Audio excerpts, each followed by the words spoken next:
റോald ഡാൽ എന്നൊരു എഴുത്തുകാരൻ 1982 കുട്ടികൾക്ക് വേണ്ടിയിട്ടൊരു നോവൽ തയ്യാറാക്കി. ഇദ്ദേഹം ഒരു ബ്രിട്ടീഷ് നോവലിസ്റ്റാണ്. ബിഗ് ഫ്രണ്ട്ലി ജെയിൻ എന്നായിരുന്നു ആ നോവലിൻ്റെ പേര്. 2016 സ്റ്റീഫൻ സ്പിൽബർഗ് അതൊരു സിനിമയാക്കി, ഒരു ആനിമേറ്റഡ് മൂവി. ദ BFG എന്നായിരുന്നു ആ സിനിമയുടെ പേര്. ദ ബിഗ് ഫ്രണ്ട്ലി ജെയിൻ, ആ നോവലിൻ്റെ അതേ പേര് തന്നെയാണ് സിനിമയ്ക്കും ഉണ്ടായിരുന്നത്. നമ്മളൊക്കെ സ്വപ്നം കാണാറുണ്ടല്ലേ? ചില സ്വപ്നങ്ങളൊക്കെ നമ്മൾ ഉണരുമ്പോൾ മറന്നുപോകും, ചിലതൊക്കെ നമ്മുടെ ഓർമ്മയിലുണ്ടാവും. ആ ഒരു ഫാൻറ്റസി, നമ്മളെങ്ങനെ സ്വപ്നം കാണുന്നു, നമ്മൾ വേറെ ഏതോ ഒരു ലോകത്തേക്ക് പോകുന്നു അല്ലേ? നമ്മുടെ ഉള്ളിൽ കിടക്കുന്ന, നമ്മുടെ അൺകോൺഷ്യസ് മൈൻഡിലുള്ള ചില കാര്യങ്ങളൊക്കെയാണ് നമ്മൾ സ്വപ്നമായിട്ട് കാണുന്നത് തന്നെ. ഇതൊരു കുട്ടിയാണ് കാണുന്നതെങ്കിലോ, ആ കുട്ടിയുടെ ലോകം, അതാണ് ഈ ഒരു BFG എന്ന് പറയുന്ന സിനിമ. സോഫിയ എന്നൊരു പെൺകുട്ടി, ഒരു 10 വയസ്സുള്ളൊരു പെൺകുട്ടിയാണ്. ഇവളൊരു അനാഥാലയത്തിലാണ്. അപ്പോൾ അവിടെ ഇവൾക്ക് രാത്രിയിൽ ഉറക്കമില്ലാതെ ഒരു പുസ്തകമൊക്കെ വായിച്ചിരിക്കുകയാണ്. അപ്പോൾ പുറത്തേക്ക് നോക്കുമ്പോൾ, ജനലിൽ നിന്ന് പുറത്തേക്ക് നോക്കുമ്പോൾ ഒരു വലിയ കൈ വന്ന് ഒരു ഡസ്റ്റ്ബിൻ എടുത്ത് നൂർത്ത് വെക്കുന്നത് കാണും. അപ്പോൾ ഇവളത് എന്താണെന്ന് ഇങ്ങനെ ഒന്നും കൂടെ നോക്കുമ്പോഴത്തേക്കും ഒരു വലിയൊരു ഭൂതമാണ്. ആ ഭൂതത്തെ കണ്ടവൾ പേടിച്ച് മിണ്ടാതിരിക്കും. അപ്പോഴത്തേക്ക് ഈ ഭൂതം ഇവളെ കണ്ടു. അപ്പോൾ ഇവർ പരസ്പരം കണ്ടതുകൊണ്ട് ഈ ഭൂതം അവളെ തട്ടിക്കൊണ്ട് അയാളുടെ നാട്ടിലേക്ക് പോവുകയാണ്. അങ്ങനെ സോഫിയ ആ ഒരു ഭൂതത്തിൻ്റെ നാട്ടിലേക്ക് ചെല്ലുകയാണ്. അവിടെ ചെന്ന് ഇവൾ പേടിച്ചൊക്കെയാണ് ഇരിക്കുന്നത്. എങ്ങാനും ഇവളെ പിടിച്ച് തിന്നാലോ എന്നൊക്കെ പേടിച്ച് അവൾ പറയുകയാണ്, എന്നെ കഴിക്കരുത്, എനിക്ക് പേടിയാണ് എന്നൊക്കെ പറയുന്നു. എന്നെ വെറുതെ വിട്ടേരെ, ഞാൻ ഇനി ആരോടും പറയില്ല എന്നൊക്കെ പറയും. അപ്പോൾ ഈ ഭൂതം പറയുന്നത്, നീ എന്നെ കണ്ട കാര്യം നിൻ്റെ പേരൻസിനോടൊക്കെ പറയത്തില്ലേ, എല്ലാവരോടും പറയത്തില്ലേ എന്നൊക്കെയാണ് ചോദിക്കുന്നത്. അപ്പോൾ ഇവള് പറയും, എനിക്ക് പേരൻസ് ഒന്നും ഇല്ല, ഞാൻ അനാഥയാണ്, അതുകൊണ്ട് ഞാൻ ആരോടും പറയത്തൊന്നുമില്ല, എന്നെ വെറുതെ വിടണം എന്നൊക്കെ പറയും. അപ്പം ഭൂതം പറയും, നീ പേടിക്കണ്ട, ഞാൻ വെജിറ്റേറിയനാണ്, ഞാൻ നിന്നെ കഴിക്കില്ല എന്നൊക്കെ പറഞ്ഞിട്ട് അവർ തമ്മിൽ അവിടെ ഒരു കമ്മ്യൂണിക്കേഷൻ നടക്കുകയാണ്. അത് കഴിഞ്ഞിട്ട് സോഫി എന്തുകൊണ്ട് ഉറങ്ങുന്നില്ല എന്നുള്ളൊരു കാര്യം ഈ ഒരു ജെയിനോട് പറയുകയാണ്. അപ്പോൾ ഇവൾക്ക് രാത്രിയിൽ ഉറക്കമില്ല, അതുകൊണ്ട് അവൾ സ്വപ്നം കാണാറില്ല എന്നൊക്കെ പറയുകയാണ്. അപ്പോൾ ഇവളുടെ കയ്യിലൊരു പുസ്തകം നേരത്തെ ഉണ്ടായിരുന്നല്ലോ, ആ പുസ്തകം ഈ ഭൂതം വായിച്ചു കൊടുക്കുന്നു. അങ്ങനെ അവളൊരു ഉറക്കത്തിലേക്ക് പോകുന്നു. ആ ഉറക്കത്തിൽ അവൾക്ക് ഒരു സ്വപ്നം കാണിച്ചു കൊടുക്കുകയാണ്, താൻ ആ സ്ഥലത്തു നിന്ന് പുറത്തേക്ക് ഇറങ്ങിയാൽ അവളെ കുറേ രാക്ഷസന്മാർ കഴിക്കും എന്നുള്ള കാര്യം. അപ്പോൾ അവൾക്ക് അവിടെ നിന്ന് രക്ഷപ്പെടാൻ പറ്റില്ല. അപ്പോൾ ഈ ഭൂതത്തിൻ്റെ പണിയാണ് സ്വപ്നം കാണിക്കുക എന്നുള്ളതാണ് ഈ ഒരു ഭൂതത്തിൻ്റെ പ്രധാന പരിപാടി. അപ്പോൾ അദ്ദേഹത്തിൻ്റെ കയ്യിലൊരു ട്രംപറ്റുണ്ട്. ഈ ട്രംപറ്റ് വഴി ചിലർക്ക് സ്വപ്നം കൊണ്ട് കാണിച്ചു കൊടുക്കുക, ഇതൊക്കെയാണ് ആ ഭൂതത്തിൻ്റെ ഒരു പരിപാടി. നമ്മൾക്ക് സ്വപ്നം കൊണ്ട് തരുന്ന ഭൂതം. ഇങ്ങനെ ഇവർ സംസാരിച്ചുകൊണ്ട് നിൽക്കുമ്പോൾ അവിടെ ഒരു രാക്ഷസൻ കയറി വരും. ഓൾറെഡി ഈ ഭൂതം കുറച്ച് വലിയ ആളാണ്, ഒരു കുന്നോളം വലിപ്പമുള്ള ആളാണ്. അതിനേക്കാൾ വലിയൊരു ഭൂതം അല്ലെങ്കിൽ ഒരു രാക്ഷസൻ അങ്ങോട്ട് കയറി വരും. എന്നിട്ട് പറയും, നിങ്ങളുടെ ഒച്ച കാരണം ഇനി ഞങ്ങൾക്ക് കിടന്നുറങ്ങാൻ പറ്റുന്നില്ലല്ലോ, എന്താ നീ ഇവിടെ സംസാരിച്ചുകൊണ്ടിരിക്കുന്നത്, ഇവിടെ മനുഷ്യൻ്റെ മണം ഉണ്ടല്ലോ എന്നൊക്കെ പറയും. അപ്പം ഈ രാക്ഷസന്മാരൊരു 9 ടീമുണ്ട്. അപ്പം ഇവർ പറയുന്നത്, നീ ഞങ്ങളുടെ ഈ ഭൂതത്തിനെ, അതായത് ഈ സ്വപ്നം കാണിക്കുന്ന ഭൂതത്തിനെ, നീ ഞങ്ങളുടെ കൂട്ടത്തിനേ അപമാനമാണ്, നീ എന്തൊരു ആളാണ് എന്നൊക്കെ ചോദിക്കുകയാണ്. കാരണം ഇദ്ദേഹം വെജിറ്റേറിയനാണ്, ഇദ്ദേഹത്തിന് വൃത്തിയുണ്ട്, കുളിക്കും, അങ്ങനത്തെ ഒരു ആളാണ്. പക്ഷേ ഈ രാക്ഷസന്മാർക്ക് വെള്ളം അലർജിയാണ്, അവർ പച്ചക്കറി കഴിക്കില്ല, അങ്ങനത്തെ കുറച്ച് കാര്യങ്ങളൊക്കെയാണ് ഇവരുടെ ഒരു ജീവിതം, ഒരു ലൈഫ് സ്റ്റൈൽ എന്ന് പറയുന്നത്. അപ്പം ഈ നമ്മുടെ സോഫിയനെ ഈ രാക്ഷസന്മാർ കണ്ടു കഴിഞ്ഞാൽ പിടിച്ച് തിന്നും എന്നുള്ളത് ഉറപ്പാണ്. അതുകൊണ്ട് സോഫിയെ അങ്ങ് ഒളിപ്പിച്ച് വെക്കുകയാണ് ചെയ്യുന്നത്. ഈ സോഫി ഈ രാക്ഷസനെ കണ്ടിട്ട് അവിടെ ഉണ്ടായിരുന്ന ഒരു പച്ചക്കറിക്കകത്ത് കയറി ഒളിച്ചിരിക്കും. അപ്പോൾ അത് ഒരു പാവയ്ക്ക പോലത്തെ ഒരു സാധനമാണ്, ഭയങ്കര വലുതാണ്. അപ്പോൾ ഇതിനകത്ത് കയറി ഇവൾ ഒളിച്ചിരിക്കും. അപ്പോഴത്തേക്കും ഇത് രാക്ഷസനെ, ഇതിൻ്റെ അകത്ത് നല്ല മണമാണല്ലോ എന്നും പറഞ്ഞ് അതെടുക്കും. അപ്പോഴത്തേക്കും ഭൂതം പറയും, നിങ്ങൾക്ക് ഇഷ്ടപ്പെട്ടെങ്കിൽ എടുത്തോ എന്ന് പറയും. അത് കണ്ടു കഴിയുമ്പോഴത്തേക്കും ഇയാൾ കഴിക്കാൻ വേണ്ടി ഇങ്ങനെ എടുത്തു കഴിയുമ്പോഴാണ് സോഫി അതിനകത്തിരിക്കുന്ന കാര്യം ഈ ഭൂതം കണ്ടത്. അപ്പോൾ പറയും, നിങ്ങൾക്ക് പച്ചക്കറി ഇഷ്ടമല്ലല്ലോ എന്ന് പറയുമ്പോഴത്തേക്കും ഈ രാക്ഷസൻ അവിടെ ഇട്ടിട്ട് അവിടെ നിന്ന് ഇറങ്ങി പോവുകയാണ് ചെയ്യുന്നത്. അങ്ങനെ അവളെ കൊണ്ടുപോവുകയാണ് വേറൊരു റൂമിലേക്ക്. അപ്പോൾ അതൊരു അത്ഭുത ലോകം തന്നെയാണ്. ഒരു പാലമൊക്കെ കടന്നങ്ങ് ചെല്ലുന്നു. അപ്പോൾ അവിടെ കുറേ മിന്നുന്ന സാധനങ്ങളുണ്ട്. എന്താണിതെന്ന് ചോദിക്കുമ്പോഴത്തേക്ക് ഇവള് പറയും, അതെല്ലാം തന്നെ സ്വപ്നങ്ങളാണ് എന്ന് പറയും. അപ്പോൾ അത് വേറൊരു ലോകമാണ്, ഒരു സ്വപ്ന ലോകം. ആ സ്വപ്ന ലോകത്തേക്ക് ചെല്ലുകയാണ്. അപ്പം ഓരോ സ്വപ്നങ്ങളും അദ്ദേഹം ഇങ്ങനെ പിടിച്ചെടുക്കുകയാണ്. അതിലിങ്ങനെ കളേഴ്സ് ഉണ്ട്, ബ്ലൂ കളറ്, അതുപോലെ വയലറ്റ് കളർ, ഇങ്ങനത്തെ ഉള്ള കളേഴ്സ് ഉള്ള ഒരു ഡ്രീമുകൾ ഇദ്ദേഹം പിടിച്ച് കുപ്പിയിലാക്കുന്നു. അപ്പോൾ അതിനിടയ്ക്ക് വേറൊരു ഡ്രീം അവിടെ ഉണ്ടാകുന്നുണ്ട്, ഒരു ഗോൾഡൻ ഡ്രീം. അപ്പോൾ അവിടെ കുറേ ഇലകളാണ്, ഈ ഇലകളിൽ നിന്ന് പൊഴിഞ്ഞ് വീഴുന്ന ഈ കളർഫുൾ ആയിട്ടുള്ള ഡ്രീംസ് അദ്ദേഹം പിടിച്ചെടുക്കുന്നു. അപ്പോൾ എന്ത് ചെയ്ത ഈ ഗോൾഡൻ ഡ്രീം പിടി തരുന്നില്ല, ഇത് സോഫിയുടെ അടുത്തേക്കാണ് പോകുന്നത്. അപ്പം അദ്ദേഹം പറയാണ്, ഈ സ്വപ്നത്തിന് നിന്നോട് എന്തോ പറയാനുണ്ട് എന്ന് പറഞ്ഞ് അദ്ദേഹം അതിനെയും കുപ്പിയിലാക്കുന്നു. അത് കഴിഞ്ഞിട്ടൊരു റെഡ് കളറിലെ സ്വപ്നം വരും. അപ്പോഴത്തേക്ക് ഇവളത് ഓടിച്ചെന്ന് പിടിക്കും. അപ്പോൾ പറയും ഇത് പിടിക്കണ്ട, അതൊരു ദുർസ്വപ്നമാണ് എന്നൊക്കെ പറഞ്ഞിട്ട് ഇവളെ അവിടുന്ന് കൊണ്ടുപോവുകയാണ്. ഇങ്ങനെ സ്വപ്നം കാണിക്കുന്ന മാജിക്കൊക്കെ നമ്മുടെ ഭൂതം സോഫിക്ക് കാണിച്ചു കൊടുക്കുന്നു. പെട്ടെന്നാണ് രാക്ഷസന്മാരെ കാണുന്നത്. അപ്പോൾ എന്താണ് ഇവരിവിടെ എന്ന് ചോദിക്കുന്നു. അപ്പോഴത്തേക്കും ഈ സോഫിയുടെ കയ്യിലുണ്ടായിരുന്നൊരു പുതപ്പ് നഷ്ടപ്പെട്ടു പോയി. ആ പുതപ്പിൻ്റെ മണം അടിച്ചിട്ടാണ് ഈ രാക്ഷസന്മാർ അയാളെ ഫോളോ ചെയ്ത് വന്നത് തന്നെ. അങ്ങനെ ഈ രാക്ഷസന്മാർക്കറിയാം ഈ ഭൂതത്തിൻ്റെ ഒപ്പം ഒരു മനുഷ്യനുണ്ട്, അതുകൊണ്ട് അതിനെ പിടിച്ചേ പറ്റത്തുള്ളൂ എന്നുള്ള കാര്യം അറിയാം. അപ്പോൾ അപ്പോഴാണ് സോഫി അറിഞ്ഞത്, മുമ്പ് ഇവർ വന്ന വഴിക്ക് രാക്ഷസന്മാരെ കണ്ടിരുന്നു. അപ്പോൾ ഇവൾ ഒളിച്ച സമയത്ത് അവളുടെ കയ്യിലുണ്ടായിരുന്ന പുതപ്പ് ആ ഒരു രാക്ഷസന്മാരുടെ കയ്യിൽ കിട്ടി. അങ്ങനെയാണ് ഇവർ ഈ നഗരത്തിലേക്ക് വന്നത് തന്നെ.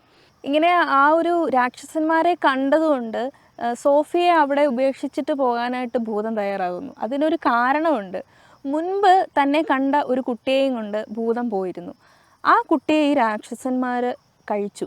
അപ്പോൾ അതിൻ്റെ ഒരു വിഷമം ഈ ഭൂതത്തിനുണ്ട്. പക്ഷേ ഇവൾക്ക് എന്ത് ചെയ്താൽ ഈ ഭൂതത്തെ വിട്ടു പോകാൻ പറ്റുന്നില്ല. അങ്ങനെ വീണ്ടും ഈ ഭൂതത്തിൻ്റെ നാട്ടിലേക്ക് തന്നെ അവർ പോവുകയാണ് തിരിച്ച്. അവിടെ ചെന്നിട്ട് ഇവൾക്കൊരു മരപ്പത്തുണ്ട്, അവൾക്കൊരു റൂമാണത്. ആ മരപ്പത്തിലേക്ക് ഇവളെ കയറി പോവും. അപ്പോൾ അവിടെ വെച്ച് ഇങ്ങനെ ഒരു പ്ലാൻ കിട്ടും. പണ്ട് അവിടെ ഉണ്ടായിരുന്ന കുട്ടി ഉണ്ടാക്കിയ ഒരു പ്ലാനാണത്. അവരുണ്ടാക്കിയ പ്ലാൻ എന്താണെന്ന് വെച്ച് കഴിഞ്ഞാൽ, അവിടുത്തെ രാജ്ഞിയെ, ആ നഗരത്തിലെ രാജ്ഞിക്ക് ഒരു സ്വപ്നം കാണിക്കുക എന്നതാണ്. ഒരു ദുസ്വപ്നം. ആ ദുസ്വപ്നത്തിൽ അവിടുത്തെ കുട്ടികളെ തട്ടിക്കൊണ്ടുപോയി കഴിക്കുന്ന ഭൂതങ്ങളായിരിക്കണം. അങ്ങനെ ഈ ഒരു സ്വപ്നം അവർ രണ്ടുപേരും കൂടെ ചേർത്ത് ഉണ്ടാക്കുന്ന ഒരു സീനൊക്കെ ഉണ്ട്. ഈ ഭൂതവും സോഫിയും കൂടെ വലിയൊരു കുപ്പിക്കകത്ത് മിക്സ് ചെയ്തൊക്കെ ഉണ്ടാക്കുന്ന ഒരു രസകരമായൊരു സീനൊക്കെ അതിലുണ്ട്. അങ്ങനെ ആ ഒരു സ്വപ്നം കാണിക്കുന്നു രാജ്ഞിയെ. രാജ്ഞി ഉണരുമ്പോഴേക്കും സോഫി അടുത്തുണ്ട്. അപ്പോൾ ഞാൻ കണ്ടത് സ്വപ്നമായിരുന്നോ അതോ സത്യമായിരുന്നോ എന്ന് രാജ്ഞി ചോദിക്കുന്നൊക്കെ ഉണ്ട്. അപ്പോൾ സത്യമാണ്, കുട്ടികളെ തട്ടിക്കൊണ്ടുപോയി കഴിക്കുന്ന ഒരു രാക്ഷസ കൂട്ടം അവിടെ ഉണ്ട്. അപ്പോൾ അവരെ ഒതുക്കാൻ ഞങ്ങളെ സഹായിക്കാമോ എന്നൊക്കെ ചോദിച്ചിട്ടാണ് വരുന്നത്. ഇങ്ങനെ ഇവർ സഹായം അഭ്യർത്ഥിക്കുന്ന കൂട്ടത്തിൽ സോഫി പറയുകയാണ്, ഇത് അവിടുത്തെ ആ ഒരു ജയൻറ്റിനെ ഞാൻ പരിചയപ്പെടുത്താം, അദ്ദേഹം നമ്മളെ ഹെൽപ്പ് ചെയ്യും എന്നൊക്കെ പറഞ്ഞിട്ട് BFJ ഈ രാജ്ഞിക്ക് പരിചയപ്പെടുത്തുന്നു. ഇങ്ങനെ ആ ഒരു രാജ്ഞിയുടെ അടുത്ത് നിന്ന് ഇവർ രണ്ടുപേരും കൂടെ പോവുകയാണ്. അവിടുന്ന് ഹെൽപ്പൊക്കെ കിട്ടി. പട്ടാളക്കാരെയൊക്കെ അവിടുന്ന് ഏർപ്പാടാക്കി ഈ രാക്ഷസന്മാരെ പിടിക്കാൻ വേണ്ടിയിട്ട്. അങ്ങനെ പട്ടാളക്കാരെയൊക്കെ ആയിട്ട് ഭൂതവും സോഫിയും പട്ടാളക്കാരുടെ ഹെലികോപ്റ്ററും ഒക്കെ ആയിട്ട് അങ്ങ് ആ ഭൂതത്തിൻ്റെ രാജ്യത്തേക്ക് പോവുകയാണ്. അവിടെ ചെന്ന് കഴിയുമ്പോഴത്തേക്കും രാക്ഷസന്മാരെല്ലാം നല്ല ഉറക്കമാണ്.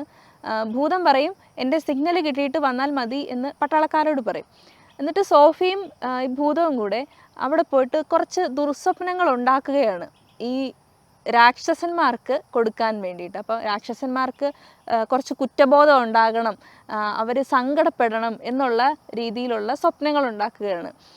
അങ്ങനെ അവർക്ക് സങ്കടം വന്നിട്ട് അവർ നന്നാകുകയാണെങ്കിൽ നന്നാകട്ടെ എന്നൊക്കെ ഓർത്തിട്ടാവാം അങ്ങനെ ചെയ്യുന്നത് തന്നെ. ഇങ്ങനെ അവർ സ്വപ്നങ്ങൾ ഉണ്ടാക്കിക്കൊണ്ട് ഇരിക്കുന്നു. എന്നിട്ട് രാക്ഷസന്മാർ ഉണരാൻ വേണ്ടി കാത്തിരിക്കുമ്പോഴത്തേക്കും ഭൂതത്തിനൊരു ചെറിയ അബദ്ധം പറ്റി തൻ്റെ ട്രംപറ്റ് കൊട്ടാരത്തിൽ നിന്നെടുക്കാൻ മറന്നുപോയി. ഈ ഒരു സമയം കൊണ്ട് സോഫി എന്ത് ചെയ്യും, ഈ സ്വപ്നങ്ങൾ കൊണ്ട് ഓടിച്ചെന്ന് ആ ഒരു കുപ്പി നിലത്തിറഞ്ഞ് പൊട്ടിക്കും. അപ്പോഴത്തേക്ക് ഈ രാക്ഷസന്മാരുടെ ദേഹത്തേക്ക് ഈ ഒരു സ്വപ്നങ്ങളെല്ലാം ചെല്ലുന്നു. അപ്പോൾ ഇവരെല്ലാം കൂടെ എഴുന്നേൽക്കും. അപ്പോൾ അതിലൊരു തലവനുണ്ട്, അയാൾ ആ സ്വപ്നത്തെ പിടിച്ചിങ്ങനെ എടുക്കുകയാണ് കയ്യിൽ. അപ്പോൾ അയാൾ ആ സ്വപ്നം കണ്ടില്ല. അങ്ങനെ അവിടെ ഒരു വലിയ ഫൈറ്റ് തന്നെ നടക്കുകയാണ്. അപ്പോഴത്തേക്കും പട്ടാളക്കാർ വന്നിട്ട് ഇവരെ എല്ലാം കൂടെ പിടിച്ച് ഒരു വലിയൊരു ദ്വീപിൽ കൊണ്ട് ഇടും. രാക്ഷസന്മാർക്ക് എന്താണ്, വെള്ളം ഭയങ്കര അലർജിയാണ്, അവർക്ക് വെള്ളം ഇഷ്ടമില്ല.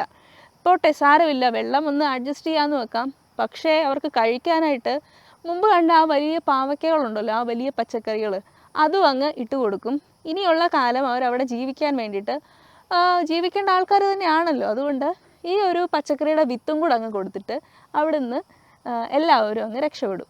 അങ്ങനെ സോഫിയും ഹാപ്പി, ഭൂതവും ഹാപ്പി.